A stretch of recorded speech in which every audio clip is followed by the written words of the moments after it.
இருந்தவரும் இருக்கிறவரும் வருகிறவரும் ஆகிய இயேசு கிறிஸ்துவின் இனிதான நாமத்தினாலே உங்கள் ஒவ்வொருவரையும் இந்த புதிய வருடத்தின் புதிய நாட்களில தேவனுடைய ஜீவனோடு கூட அவருடைய வார்த்தையின் மூலமாய் சந்திப்பதில் நான் கர்த்தருக்குள் மகிழ்ச்சி அடைகின்றேன். ரோமர் 6:6, நாம் இனி பாவத்திற்கு ஊழியம் செய்யாதபடிக்கு பாவ சரீரம் ஒழிந்து போகும் பொருட்டாக நம்முடைய பழைய மனுஷன் அவரோடு கூட சிலுவையில் அறையப்பட்டதென்று அறிந்திருக்கிறோம். ஆமேன். கர்த்தருடைய நாமம் மகிமைப்படுவதாக. புதிய வருடத்துல கர்த்தருடைய வார்த்தையின் பிரகாரமாய் அவருடைய வழியில அவருடைய வெளிச்சத்துல நடக்கிற பிள்ளைகளாய் நம்மை நாம் அர்ப்பணிக்க வேண்டும். ஆவியானவர் நம்மை பார்த்து இந்த நாளிலே அதைத்தான் சொல்கிறார். பழைய மனுஷனுடைய சிந்தைகள், பழைய மனுஷனுடைய கிரியைகள், பழைய மனுஷனுடைய நடக்கைகள் எல்லாவற்றையும் கலைந்து போட்டு கிறிஸ்துவனுடைய சிந்தை உங்களுக்குள்ளும் எனக்குள்ளும் வர வேண்டும். ஆம், நீங்களும் நானும் தேவனுடைய சித்தத்தின்படி அவருடைய விருப்பத்தின்படி வாழ நம்மை அர்ப்பணிக்க வேண்டும். நாம் ஞானஸ்தானத்தில் மரித்து அடக்கம் பண்ணப்பட்டு கிறிஸ்துவுடனே கூட நாம் எழுந்திருக்கிறோம், உயிர்த்தெழுந்திருக்கிறோம், அவருடைய சாயலில் இணைக்கப்பட்டிருக்கிறோம். அந்த நம்பிக்கையோடு கூட நாம் வாழ்ந்து வருகின்றோம்.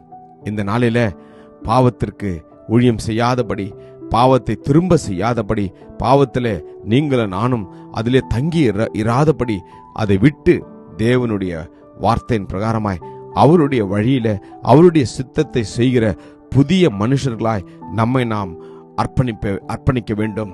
கர்த்தர் நமக்கு உதவி செய்வார். அதை எப்படி செய்ய முடியும்?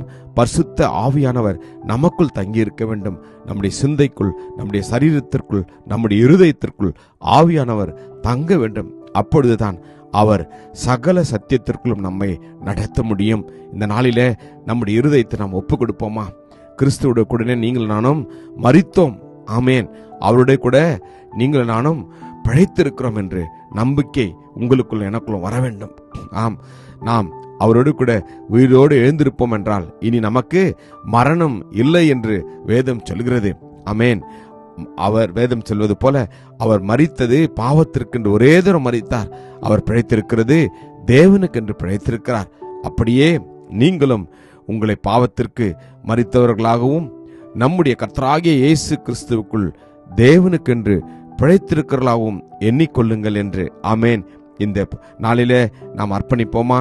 நம்முடைய அவயவங்களை அநீதியின் ஆயுதங்களாக பாவத்திற்கு ஒப்புக்கொடாமல் உங்களை மரித்தோரிலிருந்து பிழைத்திருக்கிறவர்களாக தேவனுக்கு ஒப்பு கொடுத்து உங்கள் அவயவங்களை நீதிக்குரிய ஆயுதங்களாக தேவனுக்கு ஒப்பு கொடுங்கள் என்று இந்த நாளில் அதை நாம் செய்து கர்த்தருடைய சித்தத்தை அவருடைய விருப்பத்தை நிறைவேற்றுவோம். கிருபையும் இரக்கம் நிறைந்த நல்ல தகப்பனே, இந்த நல்ல நாளுக்காக உமக்கு நன்றி அப்பா.